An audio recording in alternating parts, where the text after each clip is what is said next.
Okay, so yes, I am vlogging in the bathroom. It is New Year's Eve, and I am supposed to be making a croquembouche, and it's like 8:30, and my niece's birthday is like right now, and I haven't baked the croquembouche. I haven't actually made the cream puffs, but I've made the dough. And I was supposed to make this video last night, but I was tired and I was cleaning out the bathroom because we are doing all of our New Year superstition traditions. I'm kind of Asian, I'm Filipino, so we, put grapes on top of the door, coins, spread coins everywhere for New Year's with the good fortune. And I don't have a very live, active online presence, I would say, and I want to say that for many years,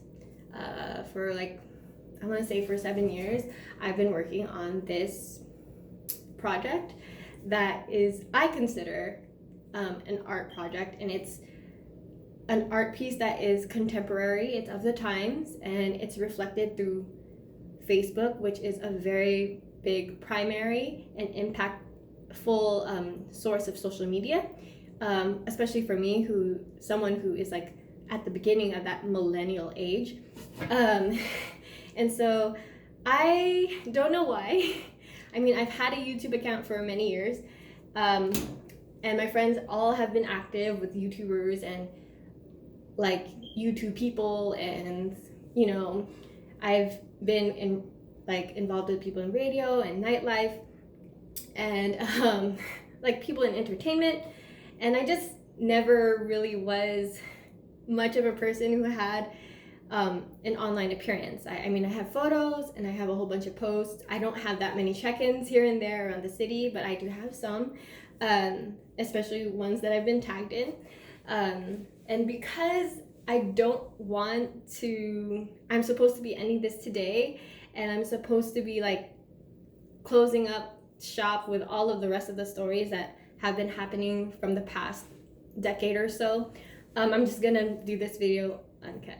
So a lot of people who have met me in the past 5 years, excuse me, the door was open and it's opening again. So for the past few years, I have been working on this quote unquote art profile that is on Facebook.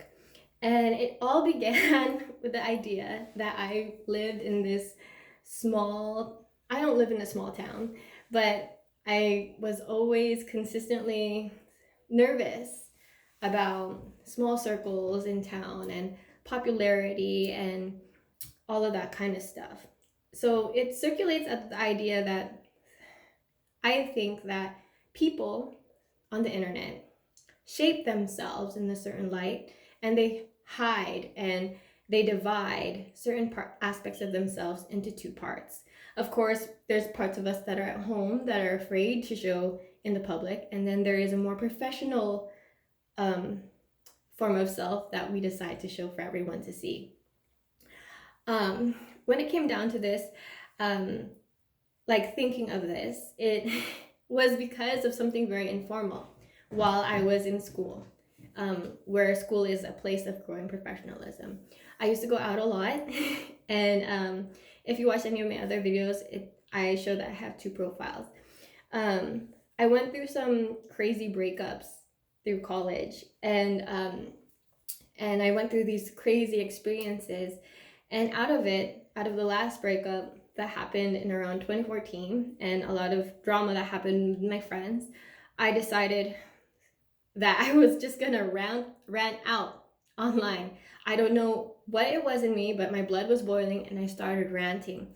And I'm a person who admires art a lot. Like, I know how to draw, I know how to act, I sing a little, I've danced in past years, and I've always been in love with like self-expression and abstract art. That's like one of my favorite things to look at. Or self-expression is one of those things where I feel like everybody's scared to say something, but I mean, saying it just so bluntly is in itself is an art form, because being in America, you should be able to just free your mind and free yourself, liberate yourself in speaking your truth.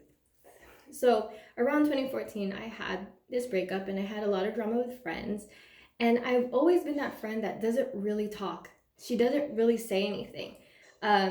She kind of just lets, like, I kind of just let everyone talk and say anything. And I kind of like, I'm more considerate of other people's feelings.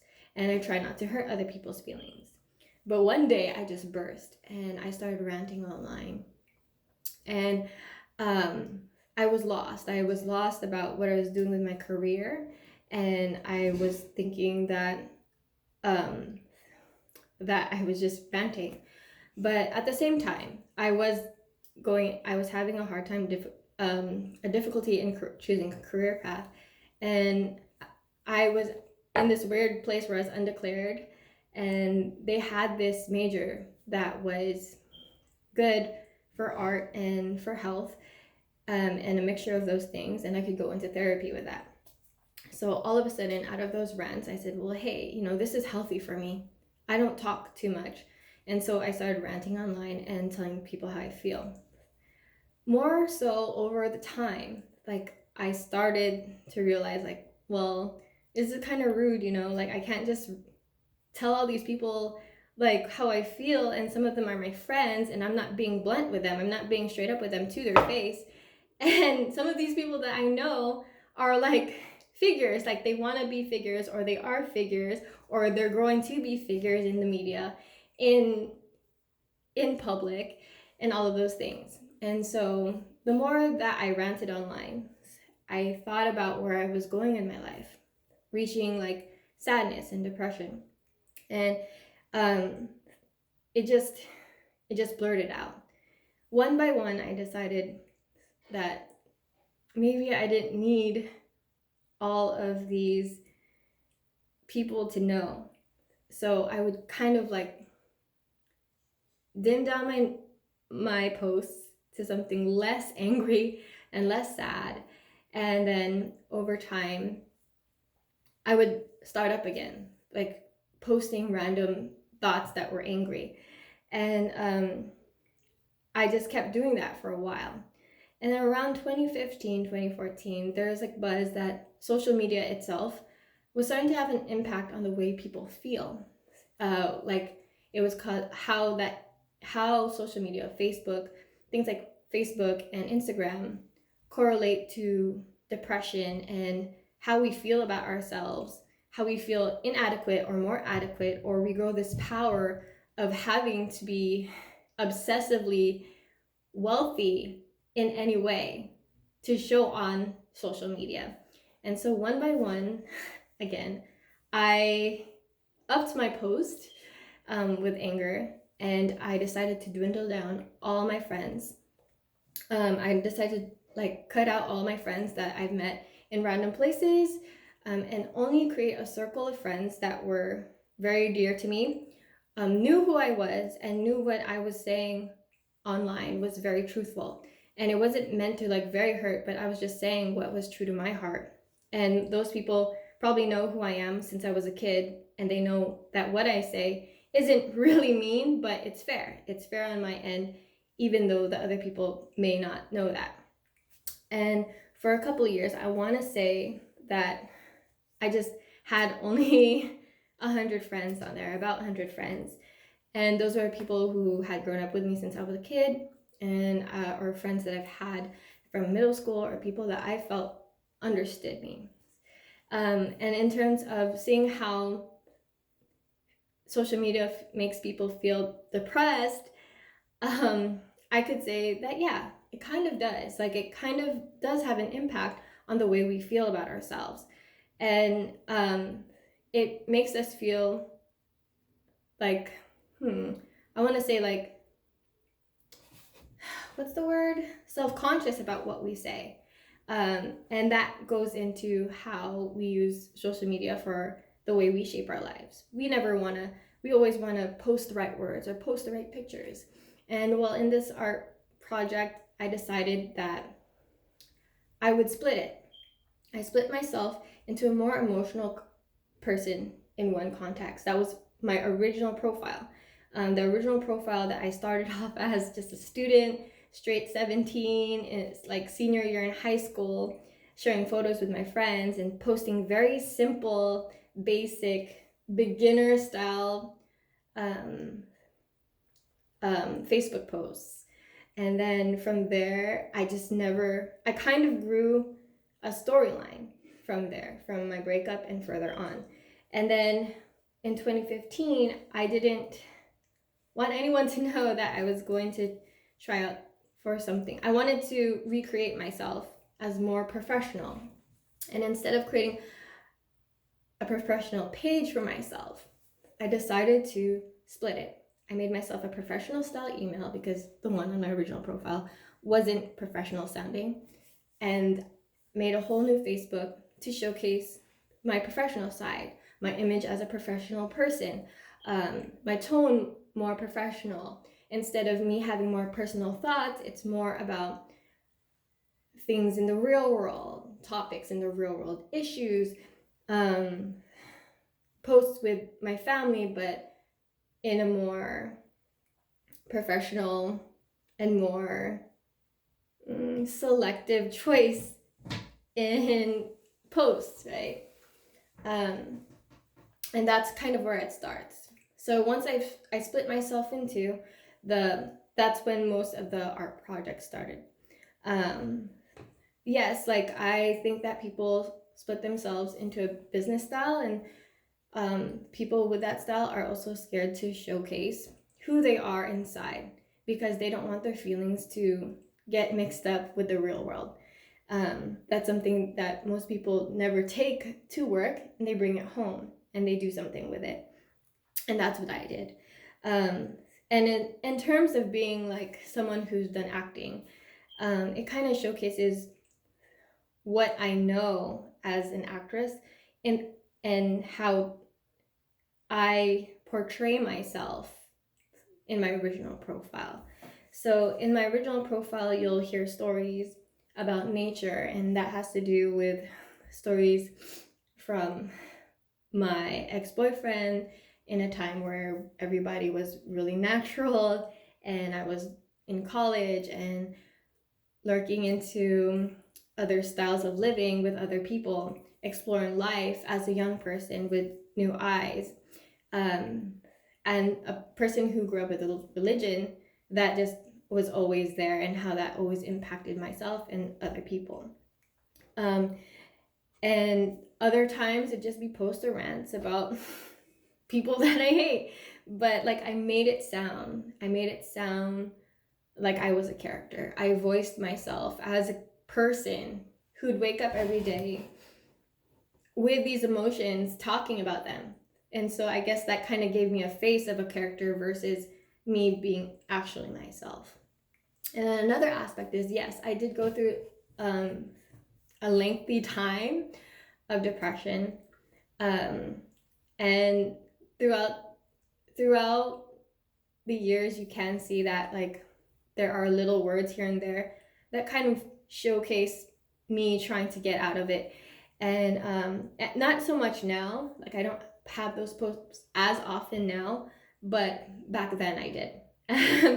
And it's just like little stuff I would post for myself, like to get out of bed, and hoping that maybe because my profile was public, that maybe people would also see it and it would also spark some interest or some inspiration for other people to see while I was going through something. And maybe without knowing it, I was influencing them to also get out of bed.